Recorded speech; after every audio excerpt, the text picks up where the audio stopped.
আসসালামু আলাইকুম, সবাই কেমন আছেন? এই তো আজকে বুট ভাজি করব, তাই ফার্স্টে বুটগুলোকে সিদ্ধ করে নিলাম। তারপরে পেঁয়াজ দিয়ে দিলাম। তেলের গরম হয়ে আসার পরে এরপরে কাঁচামরিচ দিলাম। এরপরে ভাজা ভাজা হয়ে আসলে এখানে একটু পানি দিলাম। এরপরে হলুদ, মরিচ, গরম মশলার গুঁড়ি, লবণ দিয়ে কষিয়ে নিলাম।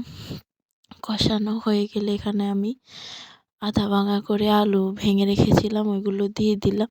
এরপরে নাড়াচাড়া করব, এগুলোর সাথে মিক্স করে নেব। মিক্স করা হয়ে গেলে এখানে আমি ভালোভাবে মিক্স করব। এরপরে আলু কতগুলোই আস্ত ছিল, এগুলোকে আমি ভেঙে ভেঙে দিচ্ছি খুন্তি দিয়ে। এরপরে এগুলোকে আমি নেড়ে চেড়ে ভালোভাবে নেড়ে নিব।